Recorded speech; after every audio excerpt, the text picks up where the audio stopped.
Christina Hill, and I teach at the University of California, Berkeley, and I'm a member of the IGC Council, the outgoing council that's now being replaced by the elected council.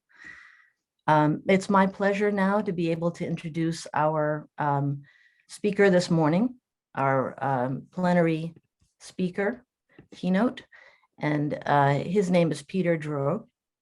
And we're fortunate to have such an exceptional speaker, such a particularly wonderful guest today for our topics.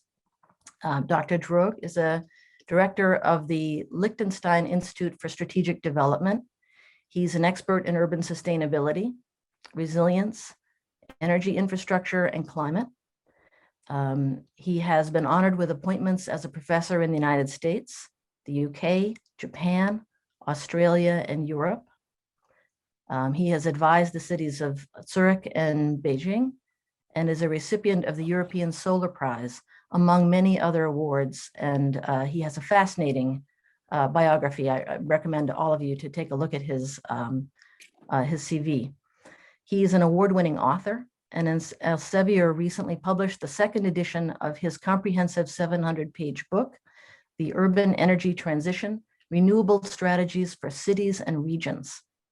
He has recently been engaged in multinational research on the transition to renewable energy and has served on juries for international prizes in the area of urban sustainability and the energy transition. So with that, I want to welcome Peter Droog. Thank you so much for joining us. And I should warn you also that the reason I have this role is because I know where the mute button is. And at 30 minutes, I will absolutely politely let you know that your time is over. Thank you so much for joining us. Well, thank you, Christina. I can assure you I've got a self-muting function installed this morning. I'm honored and delighted and humbled, really, to be part of what I regard to be perhaps the most promising and important initiative of its kind worldwide today, which is to say that I regard the UGC as a kind of a meta-university, meta in a sense of crossing boundaries, crossing sectors, crossing countries, but also being inter and transdisciplinary. But also focusing on space as a kind of articulation of our economies, of our societal quests, but also on our footprints. Space is probably the most important way in which we can understand where we are and where we're heading. And so with that in mind, I called my presentation Habitat for Habitability to both connote that which allows us to be who we are as a species in our own context, but also remind us of the bioastrophysical nature of our struggle, of our current challenge. The extraordinary range of places that we're going to see in the next few days is expressed in cities, in city regions, as diverse and as extraordinarily individual as Sao Paulo or Taipei, Singapore, Jerusalem, Heidelberg, Ljubljana, but also virtually every other city we can think of, the main hubs of London, Sydney, and Washington. You could ask yourself, yeah, well, they're all different, but what's common to them all? And there are many things common, and many things that of those commonalities we'll be hearing about in these 3 days. But one, perhaps the most important common denominator, is their dependence on fossil fuels. 80% of the final energy demand worldwide, expressed in cities, are fossil in nature. Petroleum, 95% of global transport energy mechanized is petroleum-based. 90% of industrial production, including food, oil-based. We still have a very old and lumbering centralized urban power infrastructure. These thermal power plants not just waste energy, but also water. Not just water for cooling, but also for producing those resources along their value chain, along the production chain. And so, with that in mind, I'd like to introduce you to a short detour in the implications of this, what I call fossilism, on our urban landscape. This is my own neighborhood here in Liechtenstein, well, 200 years ago, almost, a little more, almost. And this is what it looks like now. It's become a global, what I call fossilist expression of our transport systems, but also in our way of we regard to maximize return on the land. Now you see that around the world, and you could call that the form follows fuel phenomenon. Look at Sanaa, well, pre-bombing, but also pre-fossil, and look at what occurred after the fossil fuel revolution and the rise of a new form of urbanism. Here, Coney Island is perhaps epitomizing, both structurally and formally, what the new urban scape was all about. And so you see that around the world, layer upon layer, the new fossil infrastructure on the old pre-fossil infrastructure, both designed and, well, sort of designed. And the still fastest growing urban form is suburbia. And there you have perhaps the epitome of that fossil legacy. Form follows here information, communication, and energy technology. You've got the staging of urban lifestyles following televised instructions, you could say, in almost identical forms and yet individualized to the nth degree, all connected by a fossil infrastructure. There's promise in this, and this promise, I think, is one of the great challenges that the UGC has taken up. Now, there are certain health costs in this fossil infrastructure and the lifestyle it engendered. And this is a major challenge in our global economy. You see obesity rates here mapped in a 12-year-old study versus driving rates in the United States. Clear correlation there. And you see this massive footprint of fossil pollution on our air. Usually one points to China or India, but Europe is not any better. There are 100 billion euros spent each year on health costs due to fossil air pollution across the European member states. And there's a military risk in this costs, but also a rising a danger to preserve this infrastructure. And while we have made great gains in efficiency and renewable energy uptake, there's still a massive rise in fossil fuel consumption. It's leveling off, but it's been 600% since 1950. And so we have this very precious thin, well, it's not really a bubble, it's a thin film of atmosphere wrapped around our biosphere, and it's filled with 1 teraton of excess CO2 since 1750, and had its its feedback effects that you see mapped here in forest fires. All that adds up to a massive investment, both ecologically and financially, but yielding perhaps the greatest achievement of our culture, the melting of the Arctic.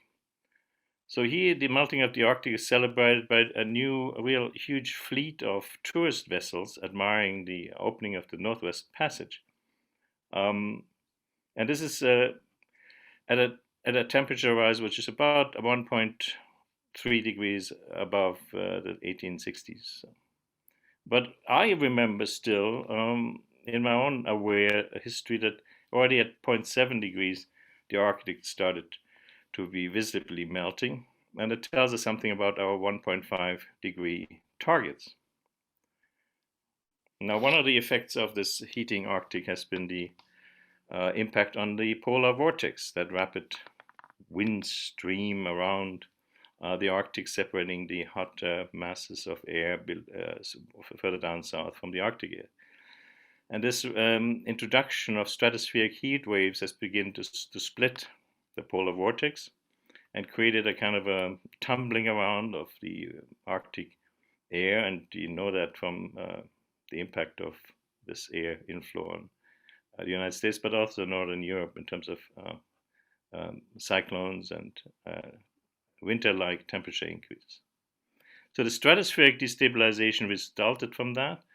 So we got the beginning of chaotic Rossby gravity waves in the stratosphere, which means the jet stream is meandering more and more chaotically, and that lack of distribution of global heat masses contributes to the rise, the threat of a equatorially oriented heat band mapping itself in that those rises of forest fires exacerbated by human policy failures over the last few years, but really been going on for the last 20 years. So this is 1919, the mapping of carbon monoxide plumes coming off the Brazilian and South American rainforests.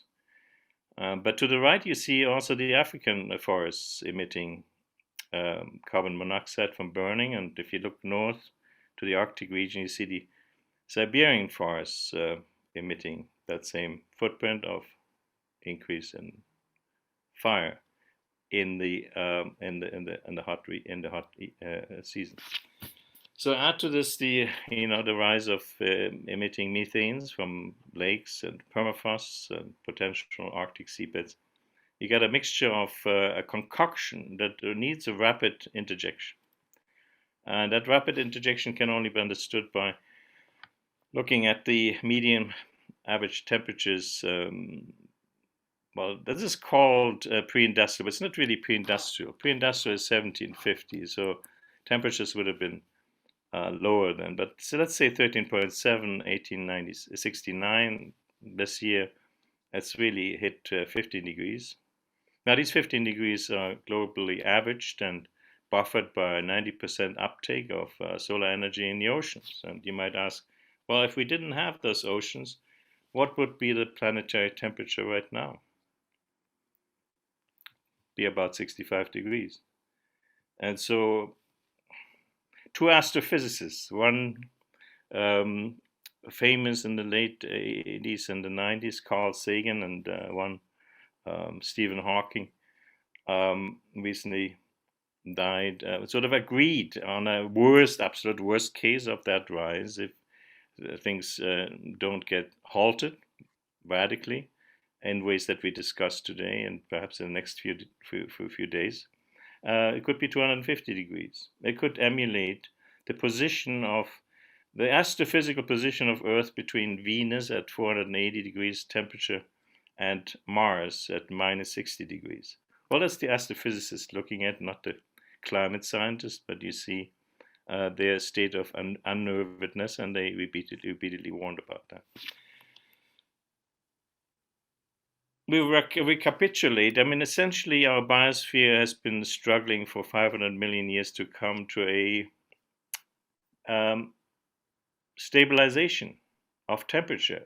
And you see that on the right, the last 10,000 years, the so-called Holocene Goldilocks period that really gave rise to our culture, and that final arrival at some sort of stability between the various occupants, plant-based, natural, and also animal species that contributed to this interplay has been knocked out of balance by this introduction of what you could call fossil waste.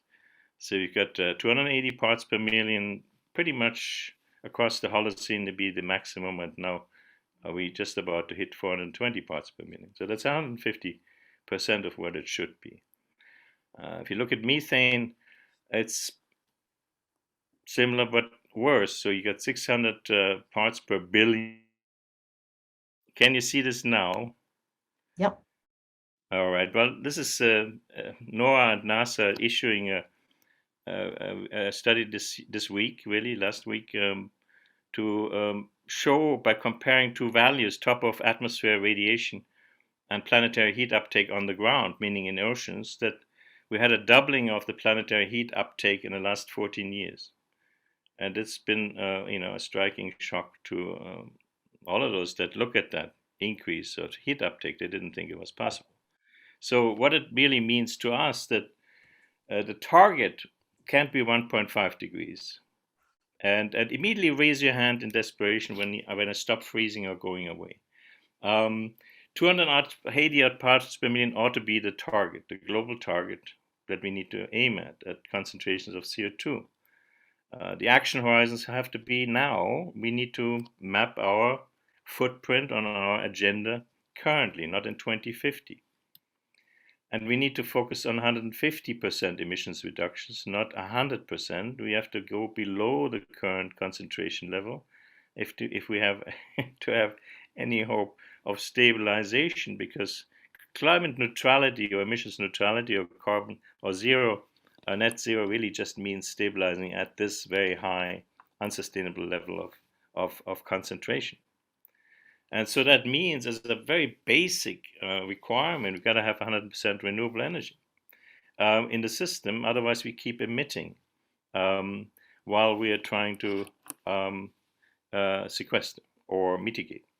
Now, you might ask yourself, do we have enough energy? And I'd say, yes, we do. We have got nuclear fusion in massive amounts. And you only have to look at our main fusion reactor, which has been operating for billions of years.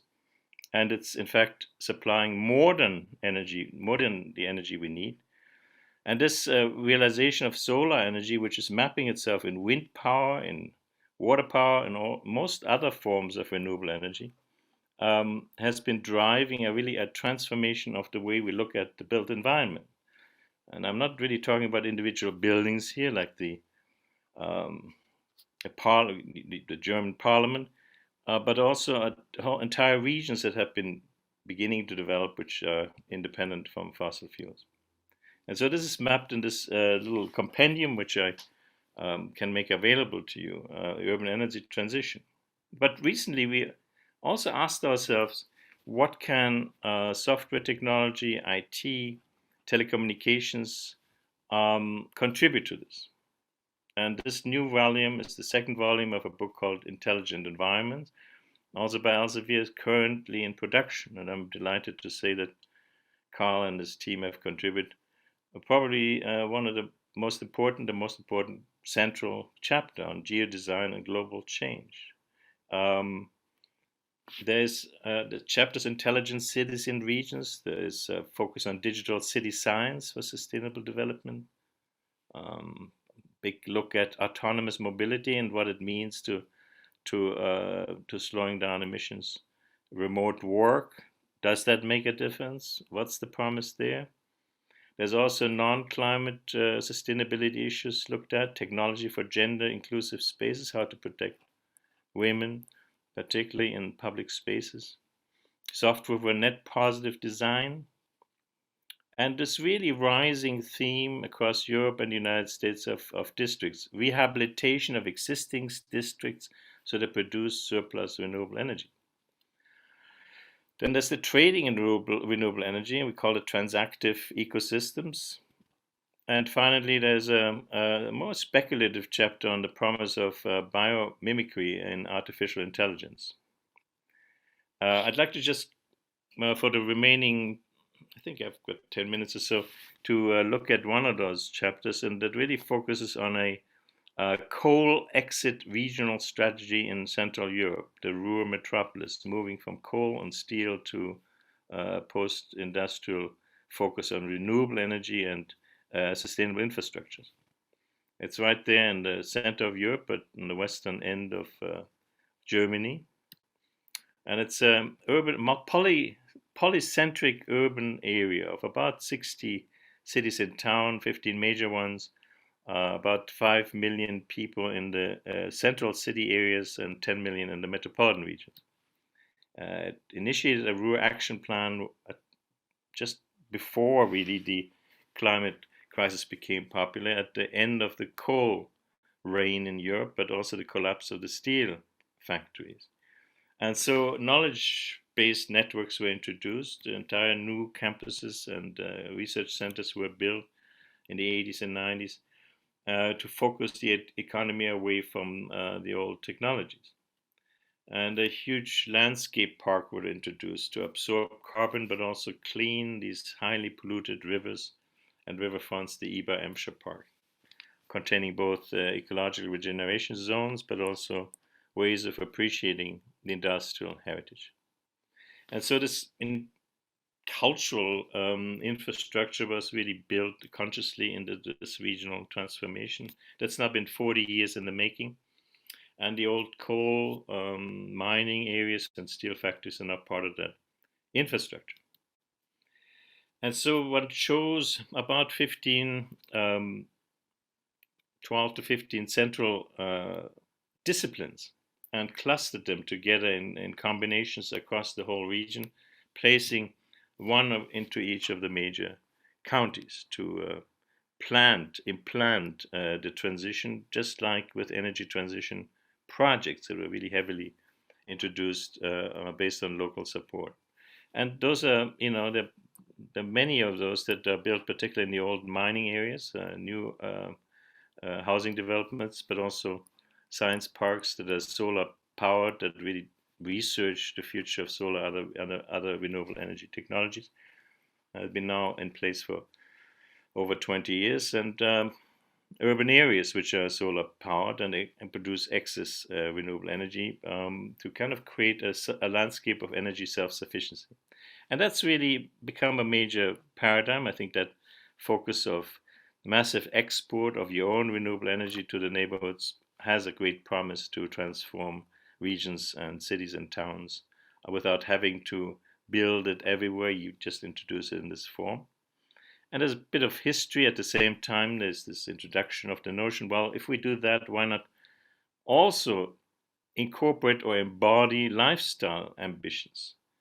Beddington is probably the most famous one, but there have been many others since, which are really looking at the fact that a 600 square meter plot with a four-person family household in a normal European or North American context has about 60 hectares of footprint in terms of carbon uptake requirement, waste assimilation, and resources absorbed.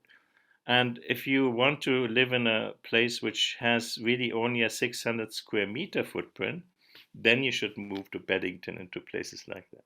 And I think that really asks the question, how quickly can that change happen? So Burgenland, the state in Austria, did that in 10 years. They transformed their energy infrastructure from zero reliance on renewable to 100% in 10 years. This region in the north of Spain, Navarra, did the same thing. They used an old water power infrastructure, introduced wind power, bioenergy industries, and innovated something which you might look at as just an ordinary solar field, but it's really something that has become a financial innovation in the early 2000s. Remember, this is the historical context. They began to sell this as renewable real estate as a retirement investment strategy. So if you buy a square meter or several of this installation, you will yield yourself a 7.5 annual return for 20 years. Cities like Berlin began to now look at, again, this is not looking at renewable energy out in the green fields, wind power, solar power, but in the city. How can we look at the city itself as the urban fabric itself as a renewable energy resource? And so this is solar, a look at how the urban fabric, the building and neighborhood types of Berlin can become solar active. And it's been a groundbreaking study which we have taken in our institute to expand to a larger region in the center of Europe, 15,000 square kilometer Lake Constance region. And we've expanded across all renewable energy sources, from hydro to biogas and thermal to mobility and electric sources. And we did a GIS-based model to look at the different space types and their ability to generate renewable energy to meet their own very typical, sectorally typical energy demand. And it's documented in the book, but it's really more importantly a GIS-based scenario building tool, a modeling tool, but it's now operating into 2070 time horizon to see how quickly parts of the region or the region as a whole can become thermally and electric power based independent based on their own resources. And you can map that in charts when the reduction of the introduction of photovoltaic and other renewable power and the demand match and become 100%, and after which time you have an excess which you can put to mobility energy and into thermal energy. Great savings result, 10 billion euros in the 2040 to 2050 timeframe. If you look at the cumulative differential cost between the expenditures you have to spend anyway on keeping the old fossil and nuclear infrastructure alive versus investing into the new one. But really salient and central to the topic of your workshop is the extraordinary power of planting trees, wetlands, agricultural reform, soil improvements, combined with renewable energy introduction, the reduction of the fossil footprint, and the ability to go below zero by introducing exactly what you're doing, which is planting forests and looking at the green infrastructure and ability to absorb carbon. And we can have a carbon negative region quite easily if we reinforce trends that are already in the making, but do it in a concerted fashion. So there's great hope in this vision, but the time is very short, and one has to really introduce this action very quickly.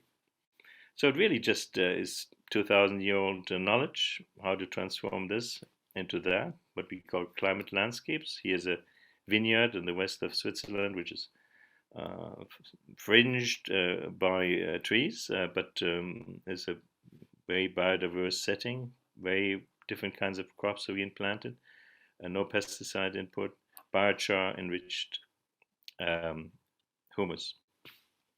And then what you do if you have plantation trees and you don't want to burn them for energy, which you mustn't, is the rise of wooden houses. And this is a house which is virtually entirely made out of wood by a colleague of mine, sounds architect in Sydney.